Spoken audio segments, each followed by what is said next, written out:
All right, good evening, everyone. Welcome to the Levittown Public Library. This is our Meet the Professionals with Dennis Buchanan, who is a professional gamer. Dennis is the founder of the Long Island Gaming League, a platform for local gamers that aims to develop, connect, and support an esports community across Long Island. Boasting more than 13 years of marketing and branding experience, Mr. Buchanan intends for the Long Island Gaming League to provide expert and casual gamers alike with a forum to not only play together, but network together as well. So thank you so much for joining us, Mr. Buchanan. Do you want to tell us a bit about yourself to start? Sure. Well, thank you very much for having me on the show, and greatly appreciate it. So I'm from Long Island. I was born in Suffolk County in Bay Shore. So I was born and raised on Long Island. I kind of love it here. A lot of my friends are here, and that's kind of where my sense of community really came from. Just really being from Long Island and feeling like if I went to Levittown or Freeport or the Hamptons, I knew somebody, and that really was the foundation of community. And then with the gaming aspect of things, when you say the term of a professional gamer, in a sense, I'm not a professional, but regarding I am a professional in the industry of gaming is really kind of how I like to phrase the word of professional gamer. From playing as a kid with friends really was something I was like, I wish I could do that when I got older. And esports just boom, blew up. And that was kind of my way or opportunity to say, well, let's can relive that experience of gaming with friends and family. Great, thank you. Can you tell us a little bit about your academic background? So we know that you're from Long Island. I'm curious if you attended college. Can you share where you went to school, what you studied? Sure. So I went to Bay Shore High School. It's the big school off of Sunrise Highway. I guess academically I ran track. After that, I went to a school called Catherine Gibbs for business administration and marketing. And that school is no longer in existence, but I did go there. And then shortly after that, I went to Briarcliff College. And that's no longer around either. So I guess I went to two schools that ironically are no longer around, but that's where I went to school for. My educational background is business administration and marketing. Okay. So how did you get into the particular esports industry? Yes. Man. So the way it kind of came about is a good friend of mine.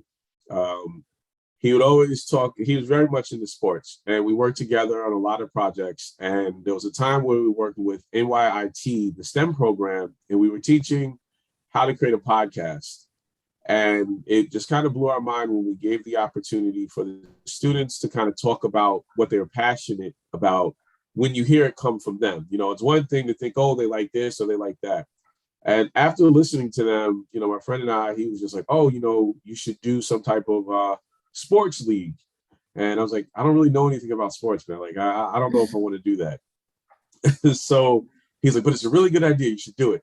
So I started thinking about it. And then when the kids were talking about video games, and I started looking at the esports industry and how there was a parallel of like, this is a sports game. This is something that they're very, very much into, but they're only really talking amongst themselves and they don't really understand the opportunity that is coming their way.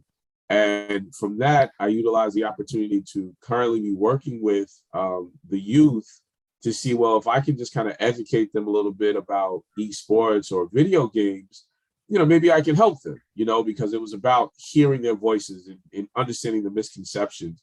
And that's kind of what started the rabbit hole was, how to create a podcast, sports, which I wasn't really familiar with, but just the passion to really want to help the kids. And that's where their attention is. And that's kind of where the league decided to go. Okay, great. Thank you. You mentioned esports. For people who might not understand, can you maybe define esports for us? So esports is from a video game, so electronic competitive sports that individuals will play either competitively or casually. So you'll have football, which is Madden. You could have Rocket League, which is a kind of soccer with cars, and individuals will have teams and that they'll play competitive. So it's video games on a competitive level.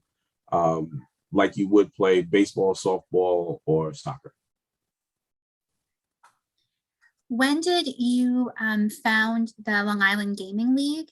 And I'm also curious as well, I guess backtracking, like how long have you been in the esport industry? And then also if you could lead into the gaming league creation, how long that has been going on. So it was founded in 2019. How long I've been in the industry? I mean, I would probably say I've been a gamer all my life, but when it comes to industry wise, it really started between 2018 and 17. That's where the conversation, as I was speaking to you about the kids, was really being had under how to create a podcast. And then from there in 2019, which everything became official, we were just trying to figure out, well, how could we make this better? And the progress from making it better was trying to see where there was a disconnect between parents and their children who play video games. So from 2019 is really when we kind of started that process. A lot of organizations are just now maybe hearing about us, and it's 2022 because we spent all those other years really making sure that we had the information that parents could use for their children. We made sure that we had the proper infrastructure. And we also wanted to make sure that what we were doing with the right way and not trying to, become this big esports organization, but making sure if we helped one kid, that was fine. So maybe it wasn't the word of mouth. A lot of people knew about us, but those who we did help kind of really knew about us. So it all started 2019 to 2022 and hopefully beyond. And continuing, yes. Continuing, yes. How would you say your academic background in marketing and business helps you in your job that you have today in the esports industry? I would say that my marketing and business background really helped me because one reason is esports is a growing industry. And my background from being in business and seeing how industries kind of grow and evolve, I was like, wow, this is going to be really, really big.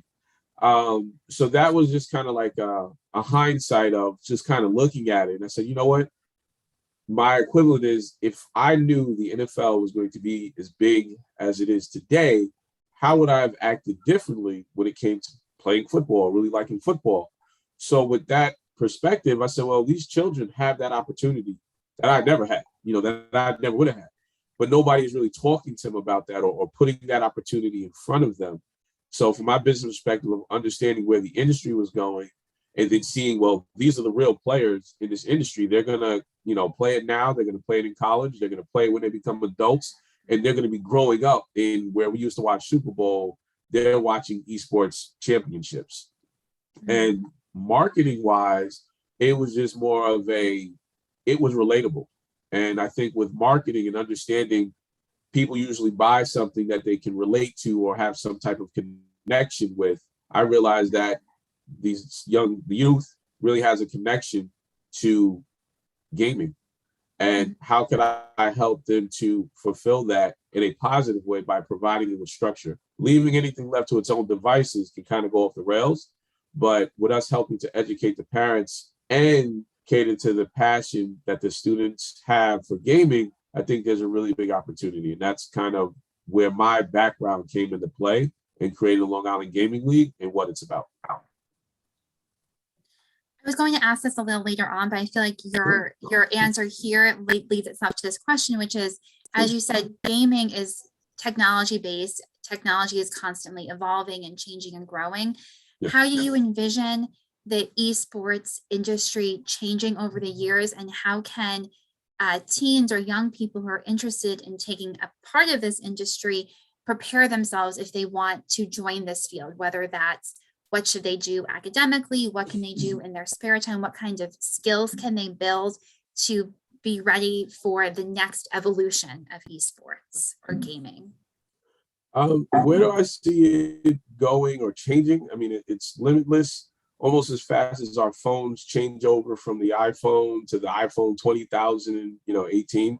I think understanding that the more convenience things become in our world and the more we connect in the digital realm, understanding that esports is going to be that universal game that everybody can play, right? So we would have games where it would be boys and girls, or athletic and non-athletic, right? They would choose different video games, but esports or video games, as far as I see the progression of it going, is going to be more inclusive. There'll be more people participating, and it won't just necessarily be your local town. It could be regional, it could be international. So I think those opportunities are going to be opened up for the youth in a way that has never been done before.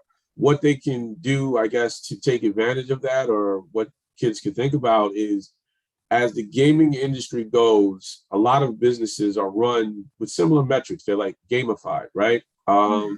If you're going to become a doctor, you got to pass a test, right? You got to study. So the habits that the kids use or the children use in gaming to be good at a game, where they practice at it, where they play at it, where they do teamwork, are very applicable to real life experiences. So our thing, or what I would really recommend to the students who are listening to this, is think about when you're playing with your friends, how good is your communication? Are you able to articulate, hey, we got to move here to get over here to win this score? Well, if you want to do something outside of that, whether it's your job, how do you build those relationships and not see gaming as just gaming, but it's a way to really build their interpersonal skills in a way that you and I may not be able to do it in terms of doing it online, because we're just not used to communicating that way, that they can enhance that. There's a lot of job interviews now that are virtual. Even this conversation is virtual. So if they know that they're getting on camera, they're doing Twitch, they're used to it, how they can use that to their advantage as somebody who understands where it can go versus just playing a video game and not understanding. Yeah, so it sounds like there are a lot more skills that are necessary and useful beyond just knowing how to play a game and operate a controller. Yeah. It's science, technology, pretty much the whole STEM program, which is a leeway into it, because all the students who might not be familiar with STEM, that goes into esports, and there's a lot of facets within that they can be exposed to.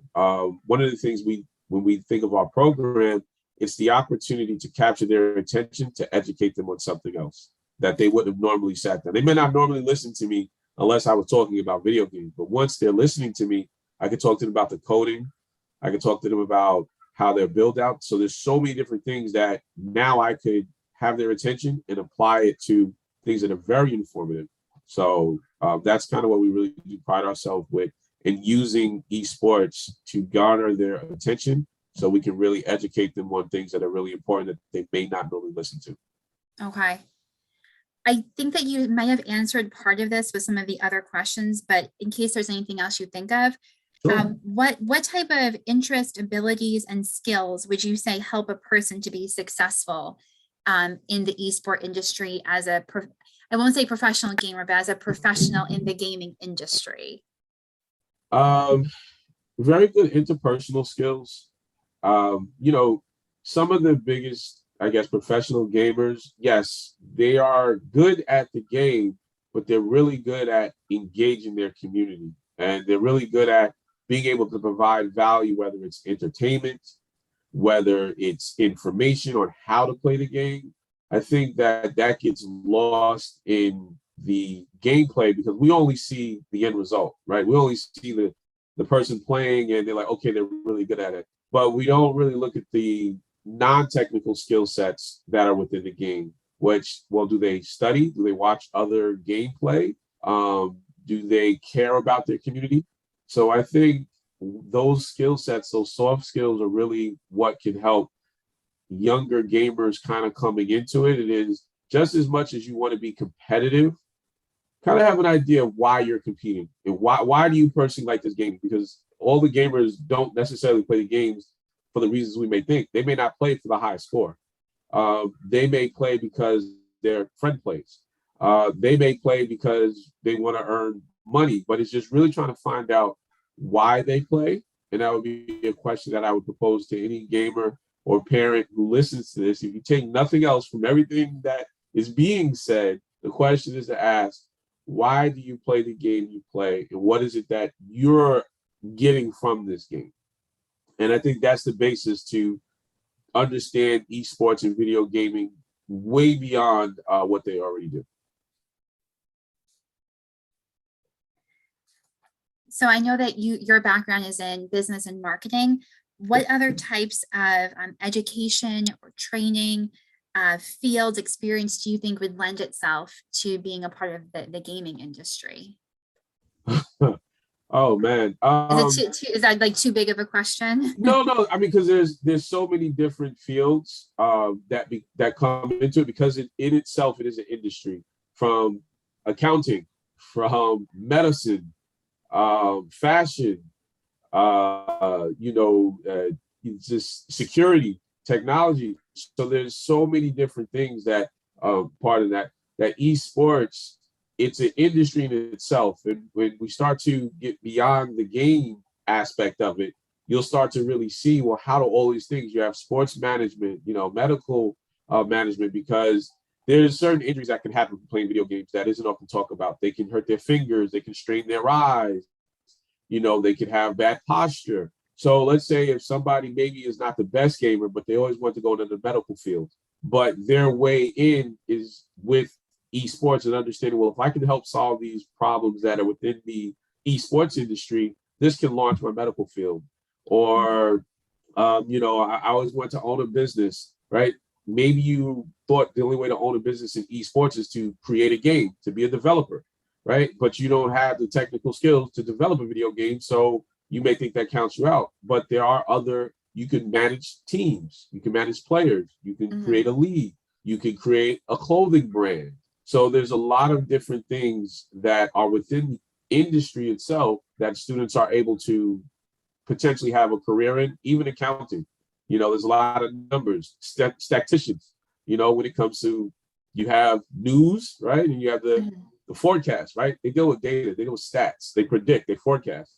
That industry exists within the esports industry because you keep track of the players' scores, how well they're going to do. So you might have a student who's really good at numbers and their parents are telling them, don't play video games, but they're not saying, well, if you're going to play these video games, how about you do some homework and you get stats and you forecast that out for me? And now you have real life experience for a potential job because it's still the data and you're still doing what they're doing, but you're doing it in a different realm. And that's kind of what we like to do, is flip the coin where you say, okay, let's get beyond video games and let's look at the practical side of this. And once we know, as I asked, once we know your why, then we can kind of help get you in the right direction. But have fun doing it. Yeah, of course. I'd love to talk a little more about sort of the day-to-day aspect of what your job is like. Yeah. Can you tell us what a typical workday is like? Sure. The typical workday is generally coming in, kind of reviewing what we kind of do league management, right? So we try to check in with any of our LIGL members, whether that be on social media, Instagram, Facebook, Twitter, just kind of check in. Hey, how you doing? You play any interesting games? What's going on? So that's one of the things we do. We try to do that because we like to keep a presence within the community, as we are team members, so we care about you, so we want to know how you're doing. The next thing that I would do is I would try to figure out what can we possibly improve on, whether it be running our tournaments, either online or offline. What is a good prize pool? What do the gamers actually want when they come out to play games?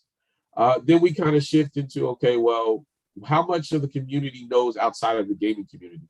And that's the bigger picture, right? The gamers really know, but does the next business owner here know? Does the library over here know? Does the college over here know? And then we try to do community outreach and just kind of let them know, like, we're the Long Island Gaming League.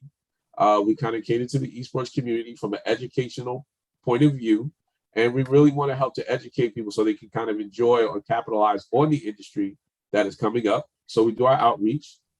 After we do our outreach, then we kind of go back and we got to have some fun where we'll plan events and we'll invite the community to kind of come out and just kind of have a good time, because yes, this is a business and yes, it's a lot.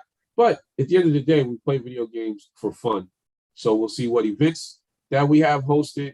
And then after we have our events to kind of top it all off, we sit back and we assess, well, what are our goals we can do for the year or for the quarter?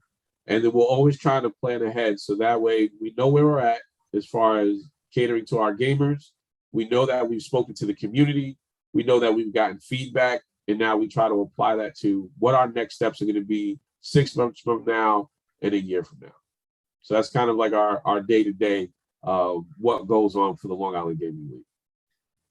Would you say that you work more individually as a team, or it sounds perhaps more like it's a combination of individual and teamwork? Is that fair, or you tell me? I would say that's fair. Definitely individual wise in terms of where the organization may be going, but the growth of where it has gone has been a very much a team effort. So I guess I have my guys Bruno, Mitch, Masu, Elvis, Tim. Hope I'm not forgetting anybody, but it's possible.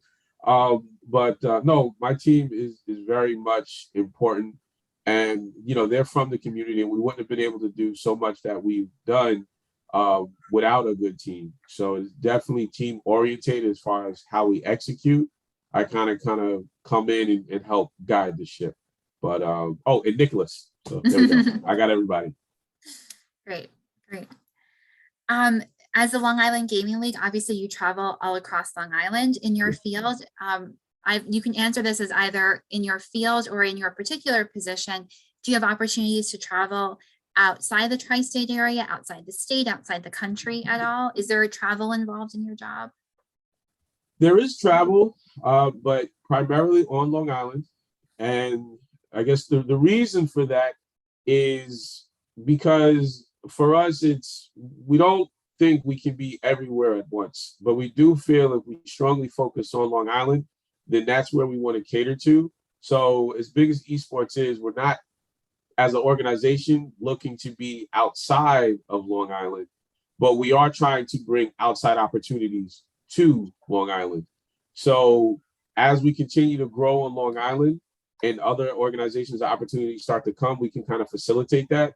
But we're not at the point where we really feel there's a need for us to travel beyond where we are, because we still want to make sure that we're catering to where we're at. Mm-hmm. Can you share your favorite part of your job and your least favorite part of your job? Or we could start with least favorite and then go to favorite. Okay. All right. So my least favorite part of the job is event setup.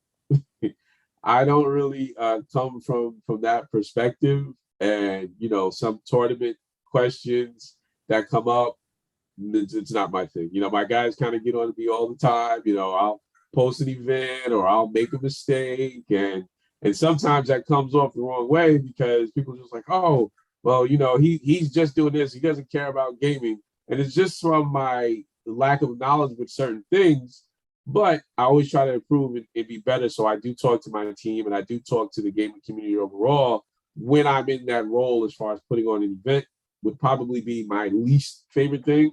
But my favorite thing is not setting them up, but actually being there and talking to the gamers themselves and really hearing how much fun they're having at the events, or talking to the students who are in our esports program and understanding what they've learned, or see some of the logos or esports logo designs that they've designed. So again, when it comes to certain things I don't like, it's more of not really that good at it, but my team is a lot better. But seeing what the results are from what we did as an organization is probably my best part, or not my best part, the funnest part for me, where it's a reflection of we executed something and we really did give back to the community, and the community let us know that. So that's my favorite part of the job. Is this a field where you feel as though it, students can get into it whether they're college bound or not? One of my questions is going to be, if students are not college bound, are there sources for occupational training? But it sounds like there isn't necessarily a need for college training, but those skills will only help you. So there is, I guess, for students who are still in college, absolutely. There's tons and tons of college scholarships that are out there for up and coming students, whether they're going to be seniors this coming school year, or they're still in middle school. So if they're still in middle school, they're going to have a better opportunity because more and more colleges are giving away esports opportunities. So there's definitely college bound opportunities within it. Our esports curriculum does also facilitate that with local colleges to where we work with them, and having a curriculum kind of helps guide those students along that way. Now, for those who might not be in college or maybe missed the boat, they don't necessarily miss out in some regards. So there's two ways. Maybe they just graduated, right? And they're not sure how to go about doing it. Some colleges still, if you're in college age, you still can go to school for esports. And we try to be that information system to where if students come to us who kind of missed the loop, or a parent might have missed the loop, and say, hey, can you let us know about some opportunities that are for my, for my child? Can you help them out? And our goal, like, yes, well, this is the point of contact. This is who you can talk to. These are the scholarships that they offer, etc. And we also do that for, let's just say, they're way beyond college, but maybe they want a career or a job opportunity. So we work with some of the bigger organizations that will have job postings. And then we'll try to, based off our community that we work with, we'll see what skill sets they might have had, whether they were working at McDonald's or whether they're a marketing manager for a major firm, but on the side, they like to play video games. So we work as a conduit to help them get to where their level, where they would like to be in the esports industry as well. So we do try to cover both. And that's why sometimes when people think of the Long Island Gaming League, they might misunderstand a little bit what we do, because we're so focused on the community. It's kind of like, well, how do we help them? Like, gaming is what we have in common, but really helping the community get to where they're trying to go is our main passion. So it's not just tournaments and playing games, even though we do that as a byproduct. Our main product is, well, once you play the game, it goes back to your why. Why are you playing? Just for tournaments, or you want to get a career somewhere? That's how we help. You mentioned some advice already in our conversation, but what advice would you give a student interested in this career?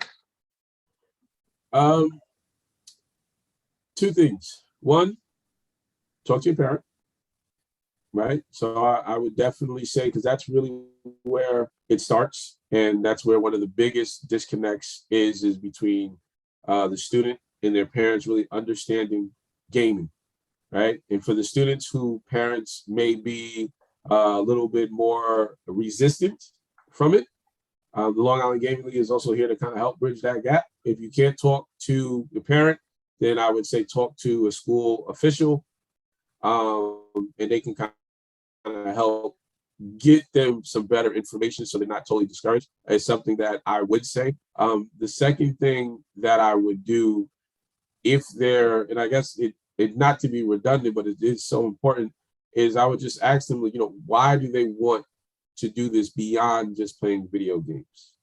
And if it's just, a lot of you may find out, like, I just like to do it because it's fun. I get out and I want to have bragging rights. And that is perfectly okay. Now it has a perspective of why they're doing it. And I just think the biggest misconception or advice that a lot of gamers may be doing when they're trying to get into this arena of esports is they don't really know why. Some of them are just chasing the money, and they don't realize that, okay, for example, Twitch is a platform where gamers can get paid to stream, right? And it's okay, that's great, but do you really want to spend hours upon hours upon hours to just make a little bit of, I wouldn't say a little bit of money, but to make money streaming? And maybe they want to do that. Or they're like, no, I just kind of wanted the money. But, oh, okay, well, there's other ways you can make money playing video games. You don't necessarily have to stream for hours. So from once we have the why, then we could better address the how. So that would be my advice. Talk to your parents or a school official about your interest in esports, and to make sure you have your why, you want to do it, and then those particular people can help you with that how. Whether Long Island Gaming League, your teacher or a principal, or your parent can kind of help you with the how, and then that way it can be a joint effort. Thank you. I feel like you've answered all the questions I had prepared, but was there anything else about your industry, about the esports field that you feel would be useful for teenagers to know? Yeah. I would say that for the teenagers to know that they're in a unique opportunity, and how you're carrying yourself the same way. You always hear put your best foot forward. Continue to do that whether you're playing your video games online or in person. Try to put your best foot forward, because you are the ones who are driving this industry, but your parents and those around you can really help support you, and that you're not alone in playing video games. You don't have to play by yourself. The stereotypes that come out for gamers is, remember, that's not you, and once you know your why you enjoy gaming, I would say that would be really huge. And to continue with your passion, you may not be in the football, baseball, or whatever, you might be in the video games, and that's okay. And if that's your passion, then you should own that and appreciate it. So I would definitely say that for the teens who play video games, whether casually or competitively, that it's not a bad thing. It's just that people don't understand it. And it is I would say, beyond to you guys, try to show what gamers are all about and put your best foot forward so more people can support what you do as a passion. All right, thank you so much, Dennis. Thank you for everyone listening to our Meet the Professionals gaming industry professional with Dennis Buchanan of the Long Island Gaming League. Thank you so much.